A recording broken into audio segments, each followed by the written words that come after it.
Друзья, когда видео летом выпустил про то, что устанавливаю частотный насос, все на меня кричали там: «Ой, дурак, что ты сделал?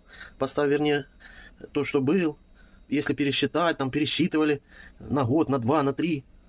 Как не лень людям этим заниматься?» Вы же поймите, здесь совсем другая ситуация. Сегодня блэкауты, зима, света нет 5 часов, а есть 3 часа. И вот итог. Где потребление было 100 Вт, 96 для более точности, где сейчас потребление 18-19 Вт.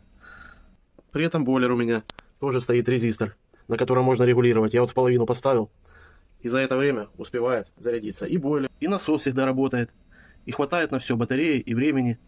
При этом батарея сильно не нагружена, на все хватает. Хватает пережить эти, слава богу, 5 часов без света. А если, не дай бог, и больше будет, то благодаря этому энергосбережению хватит на все. Так что все не так однозначно, как может показаться на первый взгляд. Ну а насос вообще крутяк. Просто крутяк. В 5 раз меньше потребляет. Я не нарадуюсь. Всем мира.